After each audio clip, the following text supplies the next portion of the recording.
Bonjour à tous. Aujourd'hui, nous allons nous pencher sur le noyer. On l'appelle aussi noyer commun ou noyer européen. Il a parfois aussi été appelé l'arbre des poètes. Avec le figuier et l'olivier, le noyer est l'un des plus anciens arbres cultivés. On le cultive à la fois pour ses fruits comestibles, les noix, que pour son bois très apprécié en menuiserie et en ébénisterie. On l'apprécie pour sa beauté et son port étalé, tout en restant méfiant à son égard. En effet, ces feuilles contiennent un tanin, la juglone, qui est toxique pour de nombreux insectes herbivores et contrarie la croissance de certaines plantes. Ses racines, son écorce et l'enveloppe des noix en contiennent également. Le noyer est un géant végétal, autant par son allure, par ses propriétés médicinales et nutritives, que par les légendes qui l'entourent.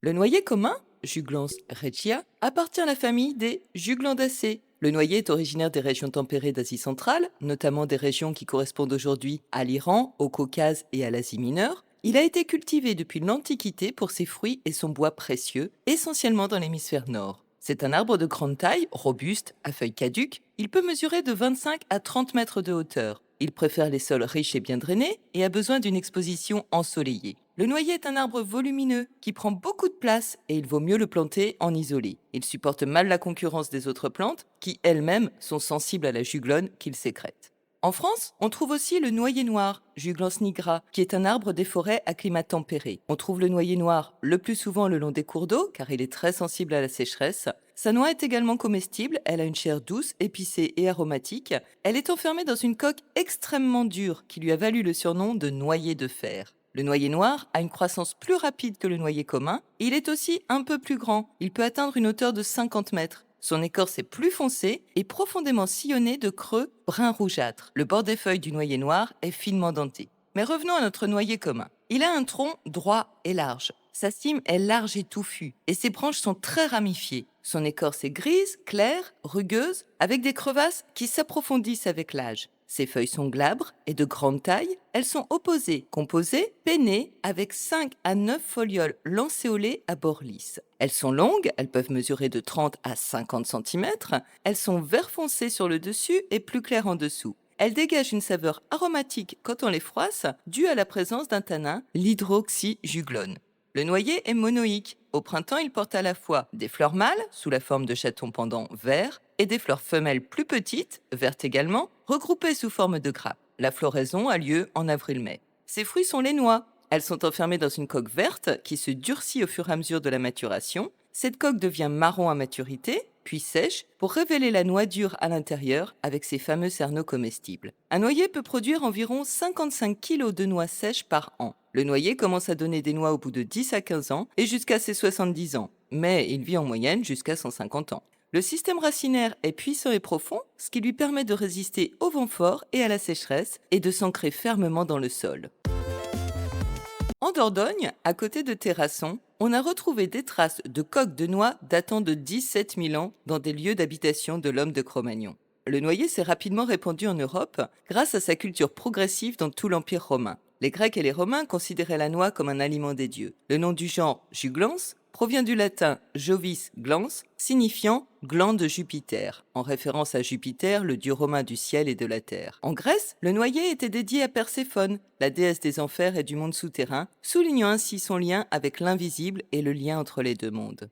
Hippocrate et Dioscoride considéraient le brou de noix comme un bon vermifuge. Et de nos jours, le brou vert de noyer noir, en association avec l'absinthe et le clou de girofle, sont les trois plantes sur lesquelles repose la cure antiparasitaire du docteur Clark. Au Moyen-Âge, le noyer passait pour être un arbre maudit. Et on disait que l'ombre du noyer était le refuge des conciliabules des sorcières. En Italie, à Bénévent, un noyer légendaire près de la rivière Sabato a alimenté bien des croyances durant des siècles. On disait que les sorcières de toute l'Europe venaient s'y réunir pour y danser lors du sabbat. On y commercialise aujourd'hui une liqueur, la liquore strega, strega signifie sorcière en italien, qui a été élaborée en 1860 par Giuseppe Alberti. Cette liqueur jaune élaborée à base de safran, de genièvre et de menthe a permis de perpétuer la légende des sorcières et est devenue l'emblème de la ville de Bénévent.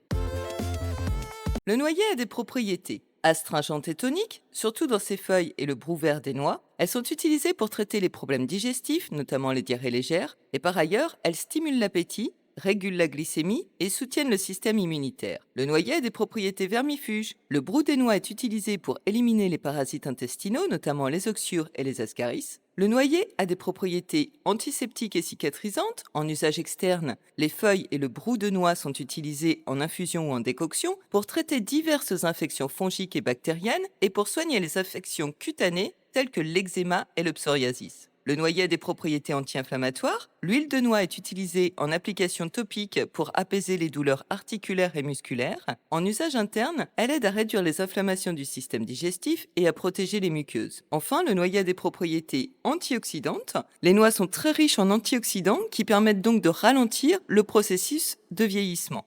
Les noix sont également réputées pour favoriser la santé cérébrale et améliorer la mémoire. En gémothérapie, les bourgeons de noyer sont particulièrement conseillés après une antibiothérapie ou en cas de dysbiose car ils rééquilibrent la flore intestinale et ils ont également une action détoxifiante et drainante. Quelques précautions: bien que le noyer soit généralement sûr, les extraits de feuilles et de coques doivent être utilisés avec prudence car ils peuvent être irritants pour la peau ou entraîner des réactions allergiques chez certaines personnes.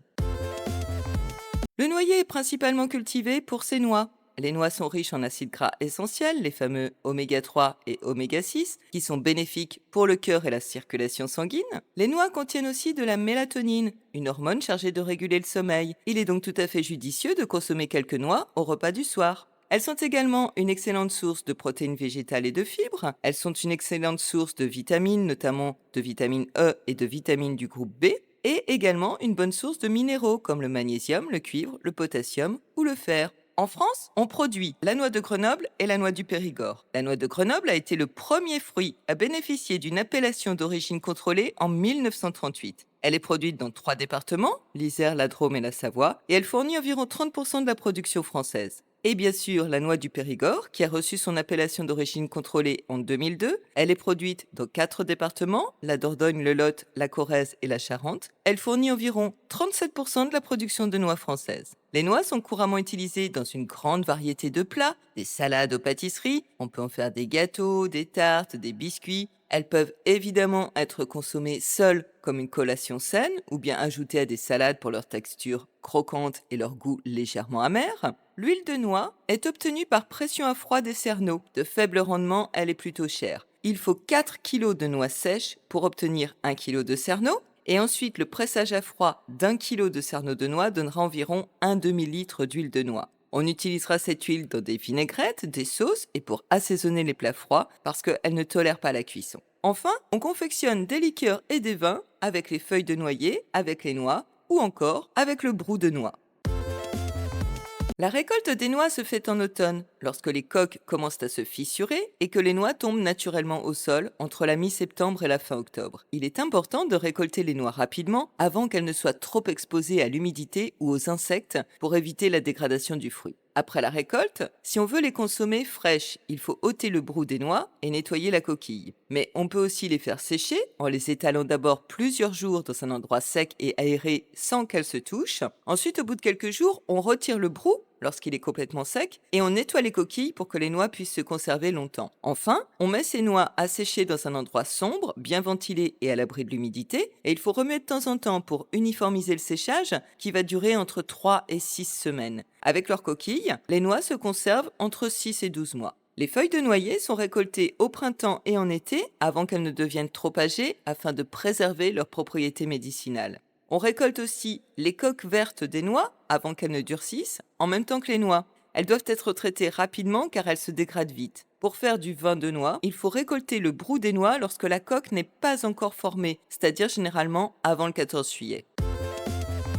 Au jardin, le noyer est un bel arbre ornemental. La juglone n'empêche pas la croissance de toutes les plantes qui poussent dans son voisinage. Les betteraves, les carottes et les courges ne seront pas dérangées au potager par la présence d'un noyer. De même, les framboisiers, la menthe ou encore les oignons, ainsi que de nombreuses variétés de fleurs. De plus, la juglone contenue dans ces feuilles se dissipe rapidement et l'on peut donc parfaitement intégrer les feuilles de noyer au compost. On peut même tirer parti de la juglone en confectionnant une décoction de feuilles de noyer qui aura des propriétés insecticides, notamment contre les chenilles et les pucerons. Le bois de noyer est extrêmement recherché et apprécié pour sa dureté, sa couleur et la qualité de ses veinures. Il est largement utilisé en marqueterie et en menuiserie pour fabriquer des meubles de luxe, des parquets et des panneaux décoratifs. Dans le domaine de la musique, il est utilisé en lutherie et pour fabriquer le corps des orgues. Et enfin, le noyer est aussi considéré comme étant le meilleur bois pour fabriquer les crosses des armes à feu. En cosmétique, l'huile de noix est réputée pour ses propriétés hydratantes. Elle renforce également les cheveux et a des vertus antipelliculaires. En teinture naturelle, la coque verte du fruit est parfois utilisée pour teindre les tissus et elle produit une couleur brune et chaude. On utilise aussi le brou de noix pour fabriquer des encres brunes et pour teinter les meubles.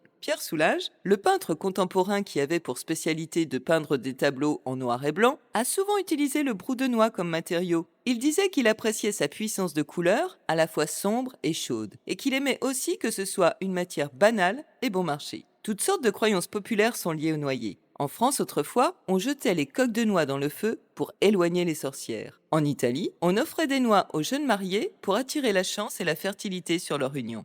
Le noyer est considéré comme un arbre protecteur et sacré. Il représente la mémoire du temps et la sagesse. Il aurait le pouvoir d'éloigner les influences négatives. Il est aussi considéré comme un symbole de connaissance, de sagesse et de transformation en raison de ses fruits cachés à l'intérieur d'une coque dure, un peu comme un secret bien gardé que l'on trouve après une quête intérieure menée au plus profond de soi. Le noyer est utilisé en magie pour renforcer l'intuition, favoriser la clairvoyance et accroître les capacités de divination. Son bois, ses feuilles et ses noix sont utilisés dans les rituels de protection. L'écorce du noyer est infusée et consommée pour favoriser les rêves prophétiques et la lucidité mentale. On utilise les feuilles en fumigation pour purifier un lieu et dissiper les énergies stagnantes. Et ces noix servent de talisman pour attirer la sagesse et la prospérité. Enfin, le noyer, avec son feuillage dense, est parfois considéré comme un arbre où les fées et les esprits se cachent.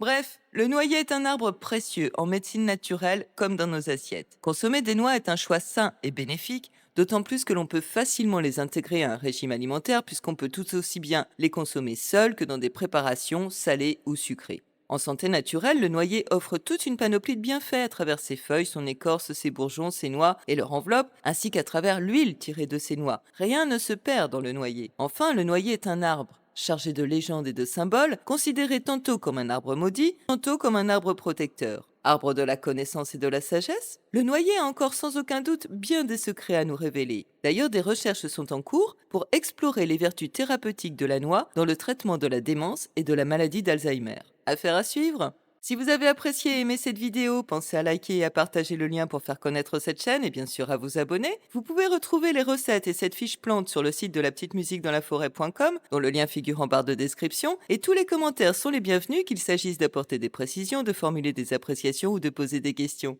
Et moi je vous dis à mardi prochain.